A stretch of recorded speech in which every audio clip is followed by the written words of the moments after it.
So you finished your manuscript. Now it's time to call Jeanette Smith. Jeanette is a Dallas-based copy editor who helps authors find flow in their edit. She's also a fiction writer, scuba instructor, and mermaid. She's the author of Modern Mer, Becoming the Mermaid of Your Dreams, a guide to the sport and lifestyle of recreational mermaiding. Welcome to Notes from a Ghost, a podcast about stories and the people who tell them. My name is Charlie, and I'm a ghostwriter. I love a good story. I hope you enjoy this one.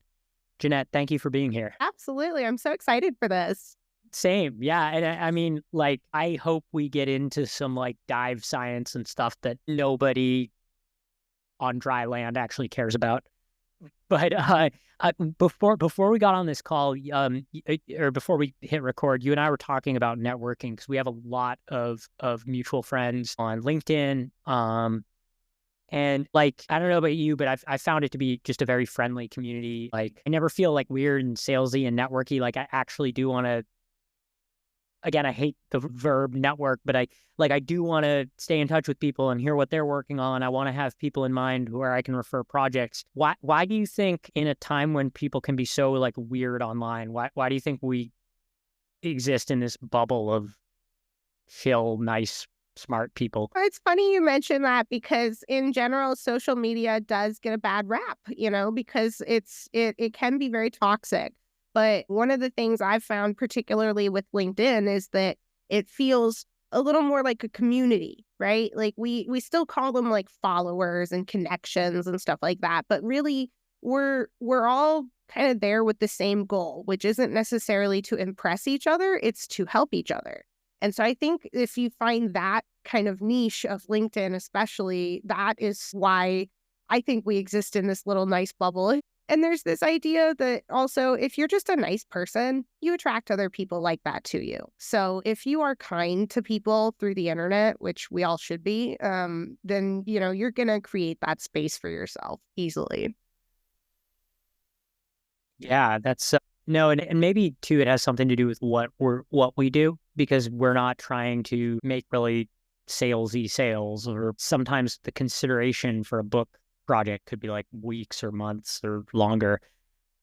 So you're not always trying to just close with the perfect little call to action or whatever. It might just be, here's some useful information for editing your manuscript. Exactly. And I personally, the type of editing that I do is so far down the line of the stages of editing that I meet people who don't even have a first draft. And I'm like, you are years away from needing my services. So there's just no point in pitching anyone. Eventually, yes, people get to that stage where they need me. But hopefully by that point, they see me more as a friend than as a service provider. They're like, oh, this is my friend who does this thing that I need. So that's the ideal. Yeah, that makes a lot of sense. I definitely feel the same way. I never feel like I have a, obviously it's a professional relationship, but I never feel as though it's an employee-employer relationship that I have with the people I'm ghosting for. Now, one thing that when I've had editors on here before, I always ask about kind of defining the stages of editing. For listeners who might not know, what is copy editing and when do we need it? Sure. So copy editing is what many people might call mechanical editing, because we're looking at the mechanics of the words on the page. So we're looking at grammar, spelling, punctuation. We're also looking at clarity. We're looking at conciseness. We look at fact checking. When I come across a thing in a fictional manuscript that says Tuesday in November 27th, 2058, I have to go look up if it's going to be a Tuesday. So it's the mechanics of getting what's on the page correct. And that comes pretty far down the stages of editing, because after a first draft, really the first thing you want to look at is the big picture stuff, the structure, the argument, the plot, the characterization, things like that. And so you really need to work at the ideas that are on the page first. And then once you have the ideas clear, then you start moving on to something like line editing, where you're adjusting wording. And then the copy editing, when you have that wording pretty good, you find that copy edit where you just get the mechanics kind of smoothed out for a good reading experience. Nice. Yeah. And it seems like going back to that kind of content marketing, you're educating people about those different stages. Every editor I've talked to seems to put a lot of emphasis on that.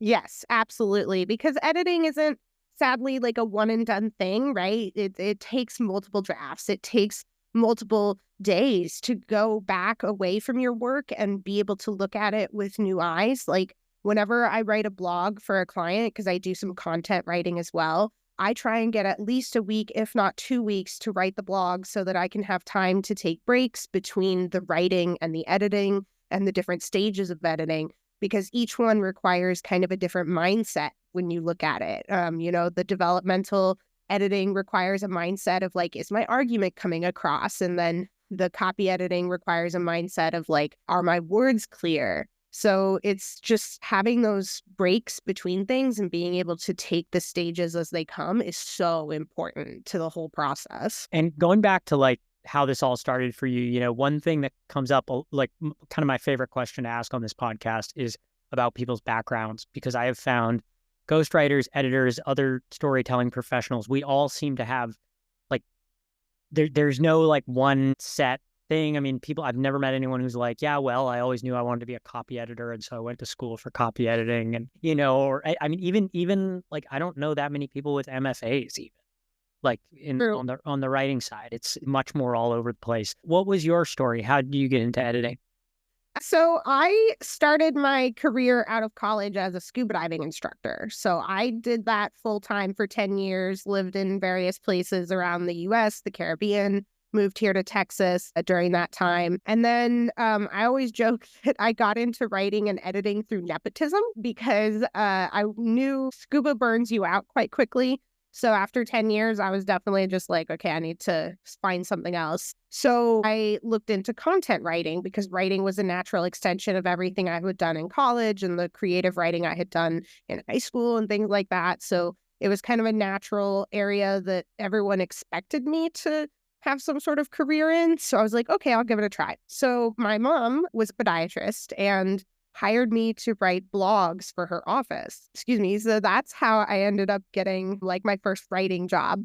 And then it slowly progressed and things. But then when it came to editing, I dipped my toes in that also because of nepotism. My sister wrote a book with a business partner and they needed free editing, cheap editing, which was me because it was free. And so I had to take this book and take a book that was written by two authors and make it sound like it was written by one. So that was my first foray into editing, was editing this workbook they had created.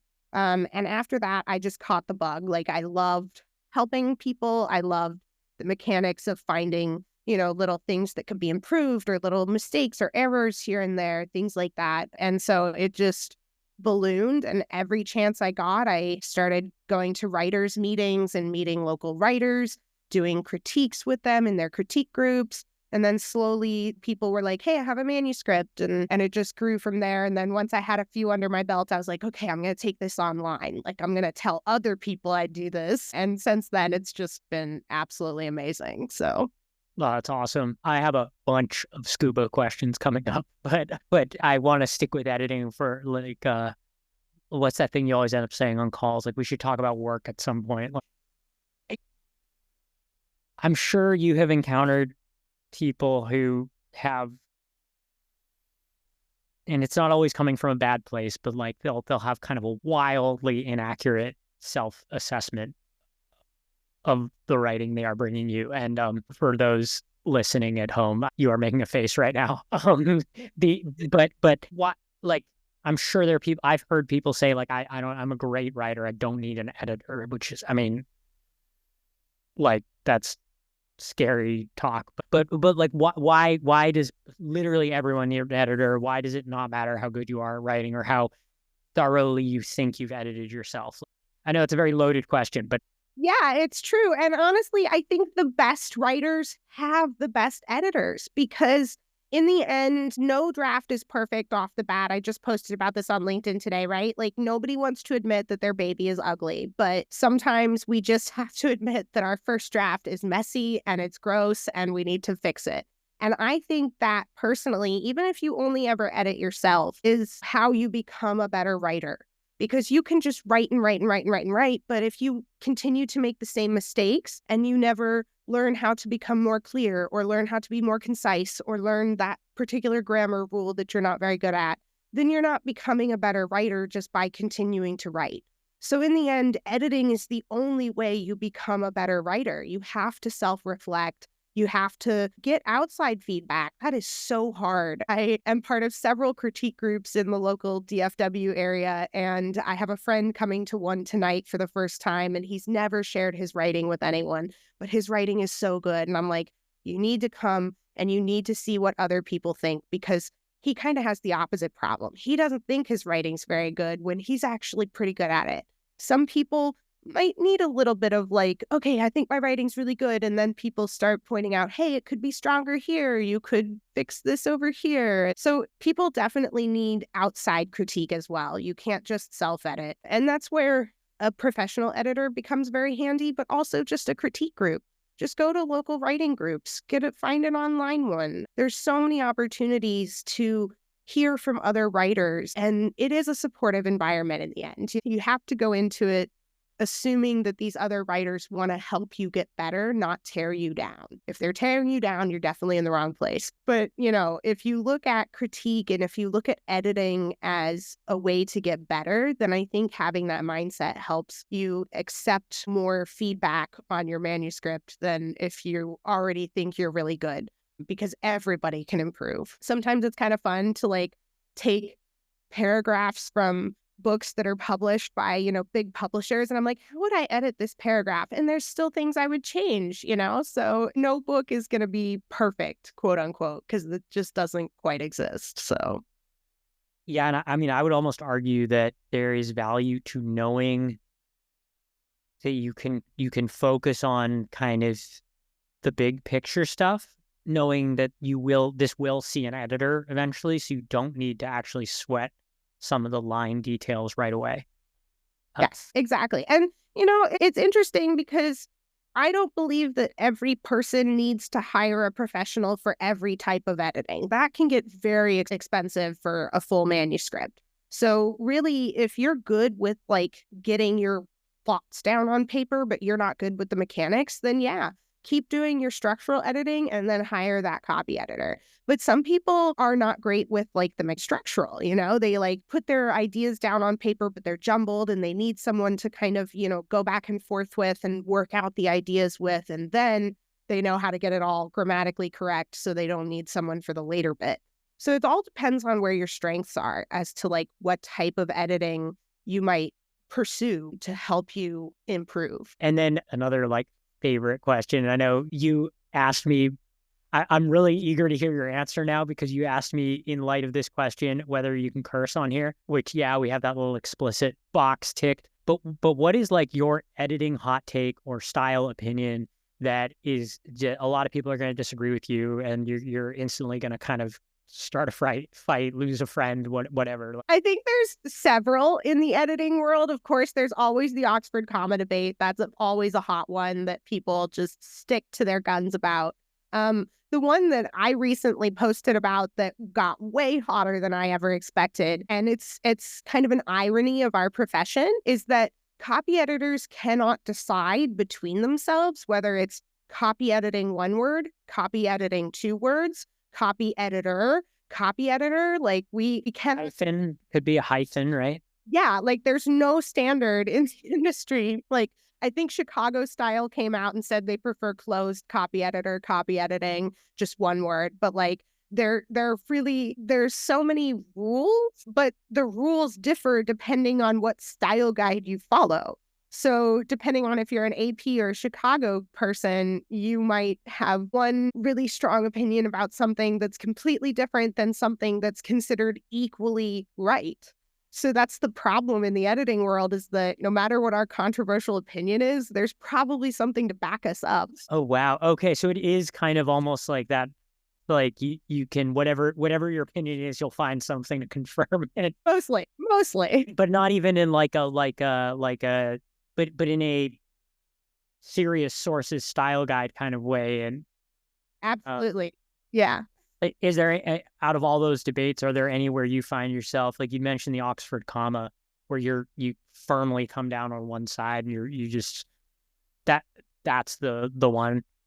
Yeah. That for me, I'm definitely an Oxford comma user. There are definitely times when the Oxford comma isn't used as simply as some of the definitions might say. So there's like that, and that's the other problem, is that no matter what the rule is, there's always an exception to it. And like a little trick of editing, I'm in an editor Discord group, and we get on co-working sessions every once in a while just to silently co-work with each other. But if we run into a particular issue in a manuscript, we might throw that sentence in the chat and be like, hey guys, help me. Do I need a hyphen here? Do I need this?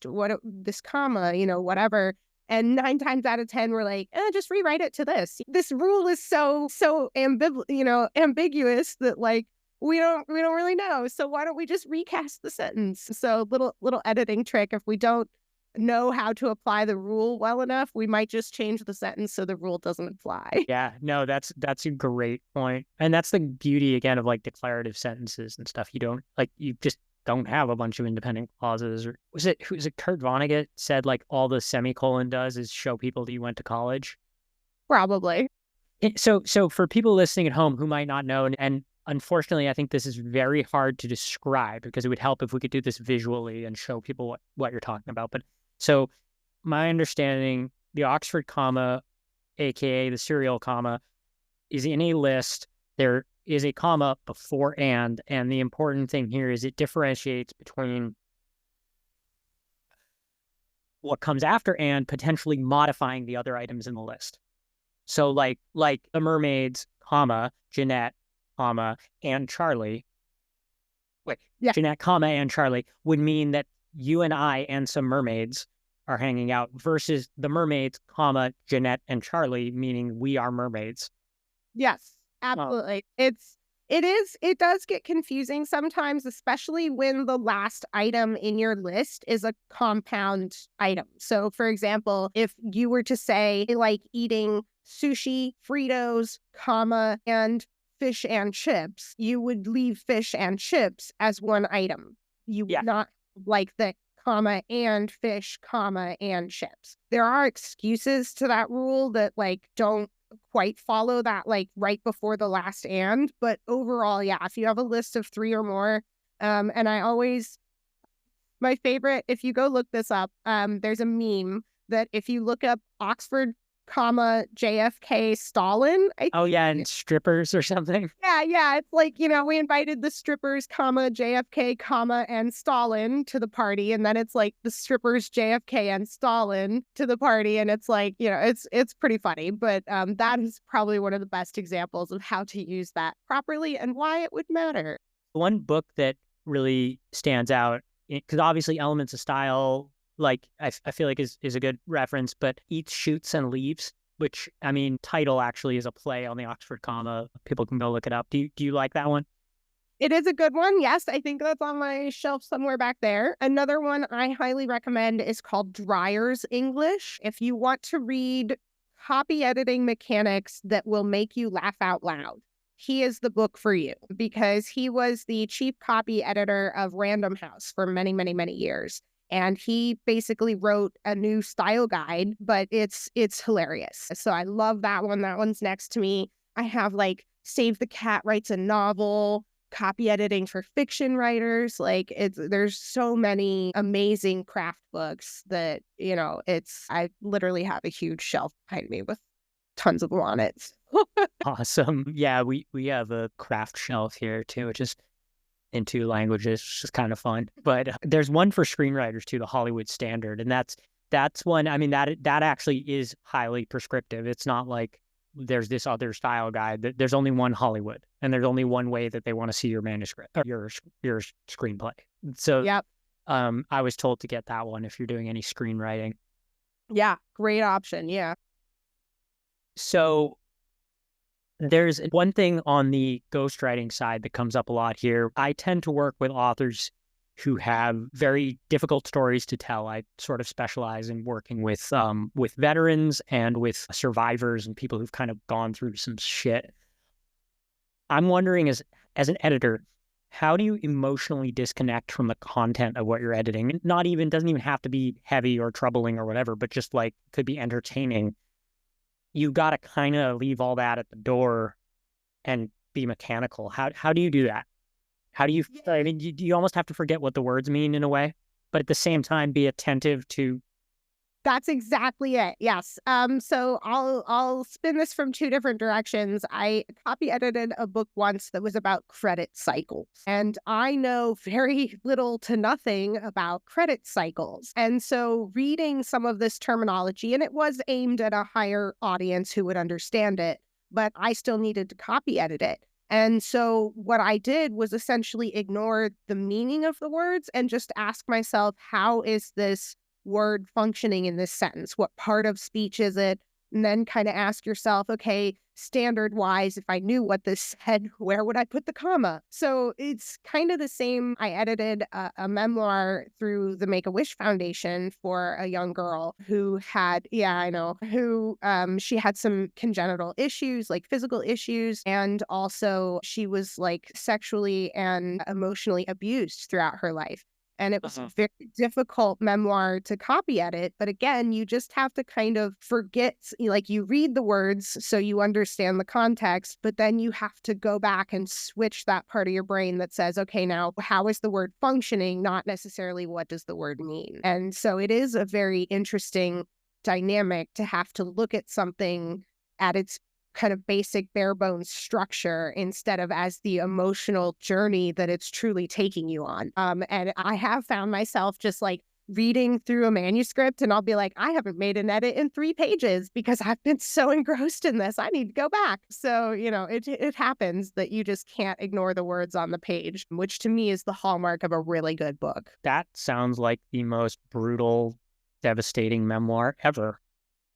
It was a tough one for sure. But, you know, you also have to think about your author in the end, you know, and the fact that like this was a dream of hers, a wish of hers to get this memoir out there and share her story and, you know, being able to help someone with that, regardless of what story they're telling, is just, you know, if it's a terrible story of heartbreak or if it's a joyous story of success, you know, it deserves the same attention and love because it's their story and you're there to help them get that into the world. So it was hard, but it was fulfilling at the same time, for sure. All right. So I want to shift gears and talk about your life underwater and that part of your story. And about writing about it, I guess. But so do you grow up doing scuba? Like, how did you get into that and make that your first career? Yeah. My sister, my mom, my stepfather, and I were lucky enough to go to Australia in 2000 for the Summer Olympics. And while we were there, we took a week up to what's it called? Oh, There's Great Barrier. Yeah, with the Great Barrier Reef. And so we took a snorkel trip out there. And my sister was old enough to do the little like try scuba dive where they put you in the equipment and they like walk you down this rope ladder and you like swim along the bottom for 5 feet and then come back. But I was not old enough to do it. And so when we got back to Ohio, which of course is not very ocean friendly, I said, hey, Mom, I want to get scuba certified. So she got our whole family scuba certified.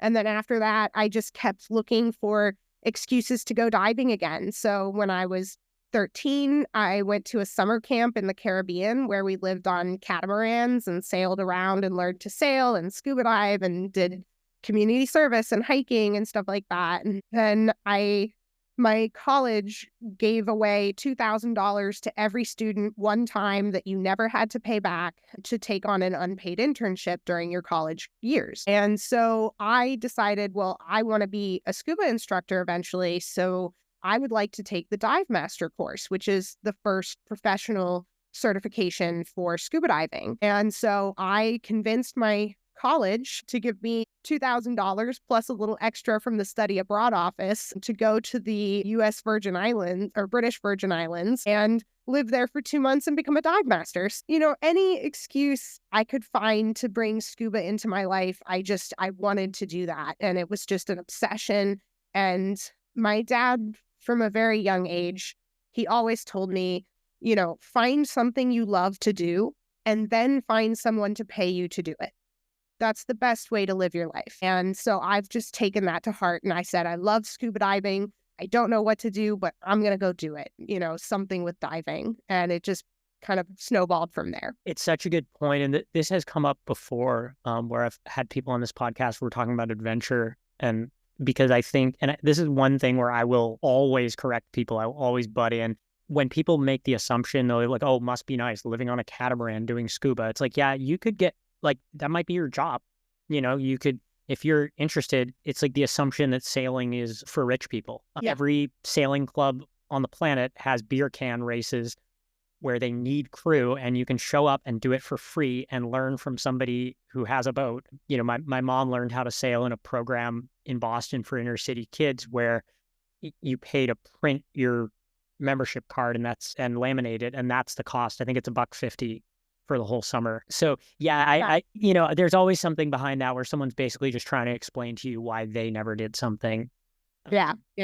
And I mean, it is, there is a certain amount of privilege to the things that I've been able to do in my life, but there's definitely been opportunities that, we used to do Boy Scout classes at the scuba shop that I worked for here in Texas. We would go to the troops. We would offer them cheap certifications, like gear packages and stuff like that, because we wanted to make it as accessible as possible to people who were into these adventures. So there is a certain amount of privilege to adventuring, but like I'm editing actually a memoir right now through a hybrid publisher about a woman who went sailing for 5 years with this man. And it is not as glamorous a lifestyle as you think. Like every single chapter, they're like fixing something on the boat. They're covered in oil. They're bitten up by mosquitoes. They're cleaning. It's a fun life for sure, but the adventure life is not easy by any means.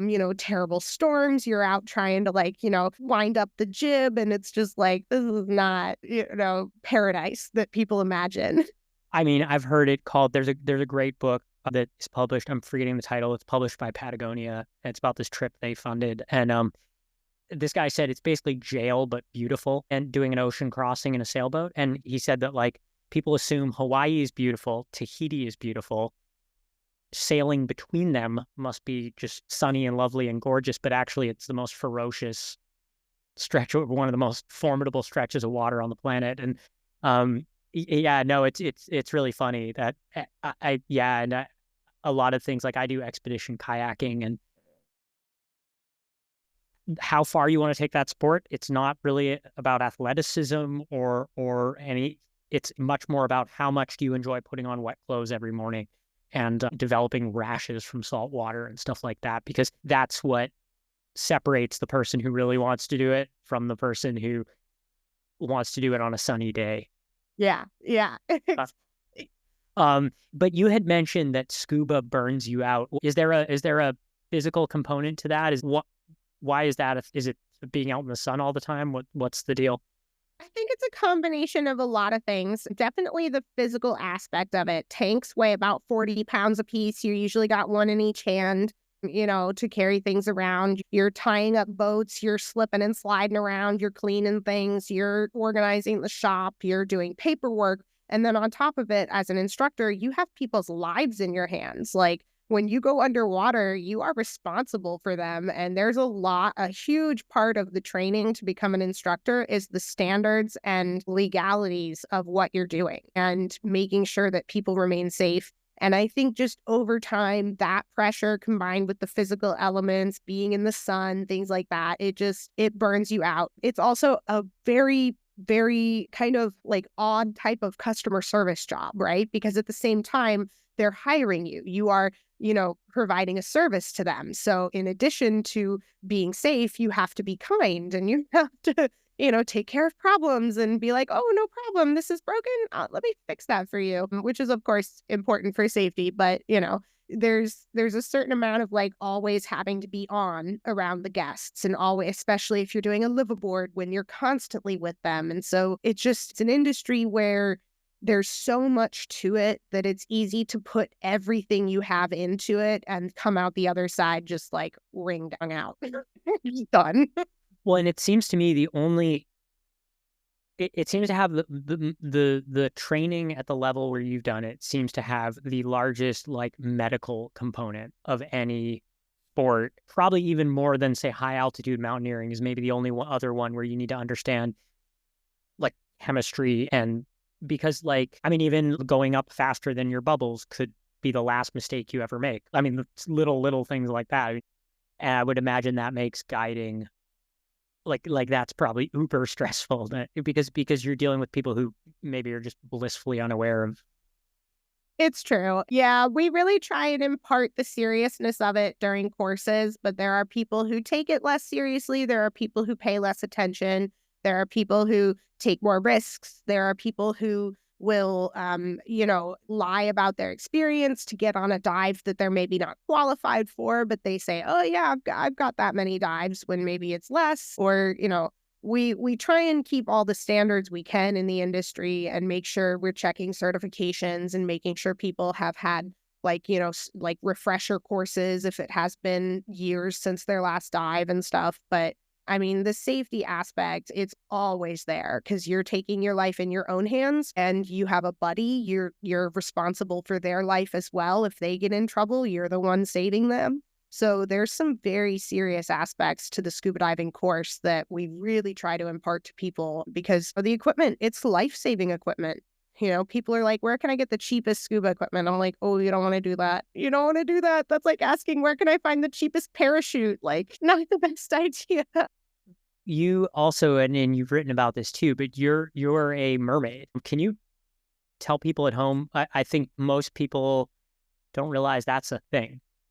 Yeah. I didn't realize it was a thing until a couple of years ago. Netflix came out with a docuseries called Mer People. And I knew mermaiding existed as a sport because the scuba industry has picked it up and started offering classes on it and things like that. So I knew it was out there. But I didn't really understand what the joy was or how to join it or anything like that. And then this documentary comes out and I just watch these people have the biggest smiles on their faces and they're so inclusive and welcoming of each other. And I was just like, I need to be a part of this. So last summer, I ended up taking the PADI course for mermaiding and buying my own tail. And I just like literally dove in head first because it was so much fun that I just thought, I want to do this, recreationally. I don't want to do professional mermaiding, but I want to do this recreationally as a sport that fulfills me, that helps me stay strong. And so I need a guide, a resource to do this properly. And there's tons of TikTok videos, tons of YouTube videos, tons of blogs out there. But I'm a book person. So I was like, I want like a manual to this. And I couldn't find one. So I said, I'm going to go ahead and write one. And so I ended up writing over the course of about 8 months, 9 months, a book. I interviewed 18 different MERS from the community and had their insights included into the book. It covers history, it covers equipment, it covers safety, it covers conservation. I mean, you got everything. So I just literally, it just took over my life because it's just so much fun. And just to give people an idea of like the physicalness of it, it is a branch of free diving. So you are holding your breath, diving under the water. Your legs are bound by a tail. Your feet are inside of a silicone or plastic or some sort of monofin that gives stiffness to the tail so you can swim. And you're relying on yourself for your own safety underwater. So it harkens to the scuba. It harkens to breath holding with free diving. It harkens to artistry with the underwater ballet and the moves and things like that. So it's just this fascinating world that, whether you truly join the activity in the future or not, like it's totally worth checking out just to know that it's out there and just to see, what's going on with this subculture. And is it done just in pools or in the sea or both or? Yeah, a lot. Yeah. So pools are, generally our practice arenas. And then there's a lot of ocean mermaiding as well. The Florida Springs are super popular as places like that, lakes, rivers. Basically, if there's a puddle, we'll probably get our tail out and take a picture in it. So any sort of water is good for us. That's cool. I always find it so impressive Oh, and wait, by the way, what is a professional mermaid? So there are troops of professional mermaids and people who hire themselves out as professional mermaids. It might be something as simple as they offer themselves as a character for parties. So you can hire them to show up in your backyard pool for your, 6-year-old's birthday. I recently went to the Sea Life Aquarium in Grapevine, where they had hired a troop of mermaids that's a national troop to come and be in their tanks at the aquarium. And so you got to go meet the mermaids, one on land, one in the water. So those are professional mermaids that make a full-time living doing those gigs, traveling around the country. So there's quite a large opportunity for mermaids to make a name for themselves and become rather famous. Conservation efforts, clothing lines, it branches off into all sorts of things. So cool. I always find it's so amazing the way breath holding can be trained rather quickly. Most people probably don't know that they can hold their breath for at least a minute. And if you can hold your breath for a minute, you can probably hold your breath for 2 after a little bit of coaching. I've done some free diving. And a lot of snorkeling, more snorkeling only because free diving is so dangerous. But for a lot of reasons, I think statistically it's the most dangerous sport, period. I don't know. I haven't looked up the statistics in a while. I know scuba is fairly safe overall. Yeah. Safer than you'd imagine. But I've never really looked up the free diving statistics. So there's an amazing book people should check out. You've probably read it, called Deep, and it's about the mammalian dive reflex. And basically the stats on free diving are weird because they generally are looking at the sport of free diving, which involves going as deep as possible. And the author said that would be kind of like if the object of yoga was like whoever slips a disc last is the winner. When that's not it. Yoga is meant to be gentle. You're meant to work within what your body can do.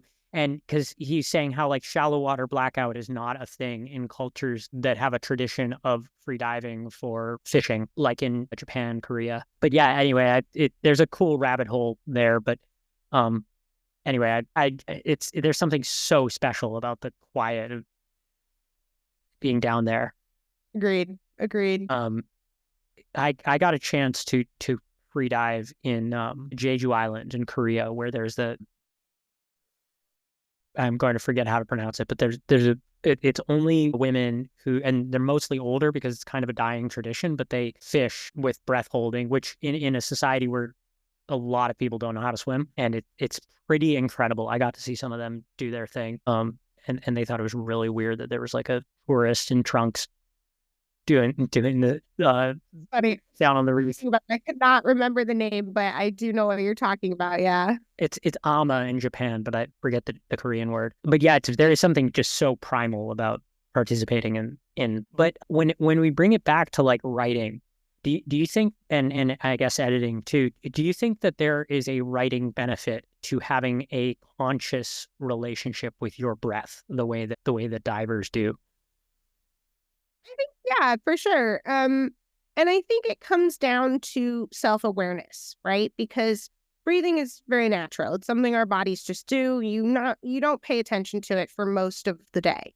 But when you consciously control your breath, right? And you consciously hold your breath or breathe in a conscious manner, right? Box breathing and anything like that, you're connecting to yourself. You are kind of taking hold of yourself, right? You're commanding yourself to do something. And so I think having that same relationship with writing or editing, it kind of matches, because in the end, you have to be conscious of your words. You have to be conscious of each one that you're choosing and how you put them in the right order. And so being conscious of our breath and being able to kind of have that connection with self, you need to draw the same self. It's, from your brain instead of your lungs, but that same self onto the page. So there's definitely connections between like scuba and breath hold and writing. I mean, I'm the queen of analogies too. I make up the weirdest analogies online.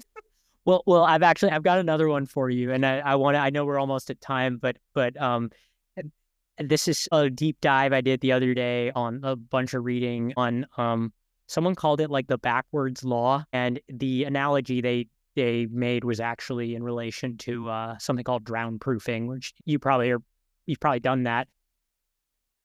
And it's that idea that basically trying not to drown is like the fastest way to drown. And I mean, as I'm sure you encountered, I've experienced this firsthand, that most trouble that people get into in the water is self-inflicted through either panic or ignorance. But it seems like that principle is one that applies broadly in life and in writing. And I'm wondering, what do you find that to be the case? And then do you have any other last analogies that you like that you learned in the water? So what when you talk about the backwards law, it kind of reminds me, and I can't remember the name of this scale, but there's some sort of scale where it shows like basically like the peak of ignorance, right? Like there's a certain bell curve at which if you think you're smart, right, you get to this peak of this curve and you realize, crap, I'm actually not that smart. I don't know anything. And then you dip down into this like pit of despair. You go through the despair for a while, and then you slowly start to realize, well, I can gain this knowledge, kind of thing. So I think the problem with like the sort of like the, trying not to drown is the fastest way to drown. To me, that means you're stuck at the peak of that thing. You don't quite realize yet that you don't know everything, that you don't have all the knowledge, that you aren't as smart as you think you are, unfortunately. And so if you never get off of that, you never grow, right? That's where you just think that you're swimming when really you're drowning.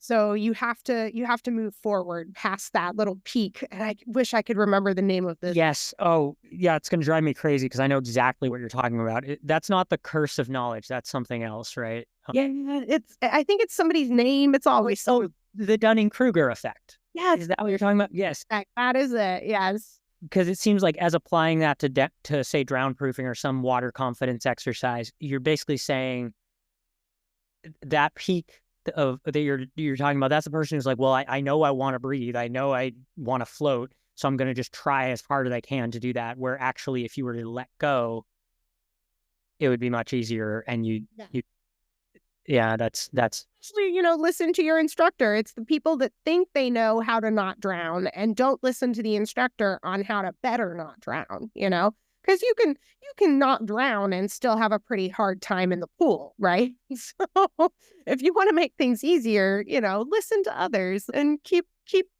learning that knowledge. Or the lifeguarding version is if somebody is grabbing onto you and trying to use you as a flotation device and in the process sinking you, if you stop floating. And I was on a course recently where somebody was like, well, it was a small person who was really worried that one of their lifeguarding charges was gonna basically drown them and dunk them, and that someone stronger was gonna hold them down. And my friend, the instructor, was like, stop floating, and they will stop trying to hold on to you. Like if you sink, they will realize that you're not a good thing to hold on to.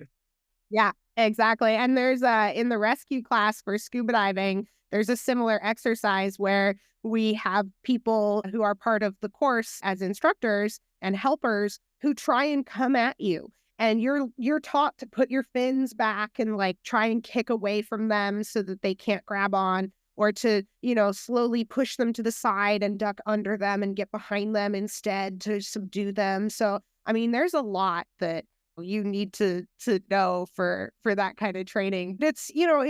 It's sometimes the right answer isn't the most logical answer. And I think that's where, again, the growth happens, listening to other people to think, okay, well, I would do this, but this person's done this and it didn't turn out well, so I'll follow their instruction. Well, and maybe if we can leave people with a little bit of a nightmare, could you maybe tell us what you're supposed to do if you encounter a shark in open water? Because I think that is very counterintuitive. Yes. So sharks in general are not that interested in you. If anything, they see you as sort of an equal threat, not as a meal, because you're quite large in general, and they tend to go for the easier things. So it's easy to panic when you see a shark because you're thinking it's invading my space, when really you need to remember you're in its environment. And so one of the biggest things is, of course, not panicking. And everybody wants to swim away from the shark as quickly as possible, but that's the best way to get followed. So really, if you ever see a shark underwater on a scuba dive, stay as low to the bottom as you can. wait for the shark to explore, and then it will eventually go off. Try to make some big bubbles through your regulator because sharks don't like that sound. Like, you're actually quite large and scary underwater with your equipment on to a shark because they're not used to having the breathing of the bubbles and stuff like that. So you can find ways to keep yourself safe if you stay calm, but it's as soon as you panic, that's the part that you're just like, oh my God, I need to get out of here. It's a shark. But staying put is your best bet. All right, Jeanette, thank you so much for taking the time. And This has been amazing. so good. I might want to just like take this podcast in a nautical direction and just focus on sea stories. Why not? Yeah. Where can people find you? So the best places to find me are my website, JeanetteTheWriter.com. That's JeanneTTE, thewriter.com. Or just find me, Jeanette Smith, on LinkedIn. And I post there quite often, and I'm pretty easy to get a hold of. So don't hesitate to reach out. Sweet. Well, thanks again. Absolutely. Thank you. If you have an epic story, I'd love to hear it. You can find me at dailyprose.com or on LinkedIn. My links and Jeanette's are in the show notes. Thanks for listening.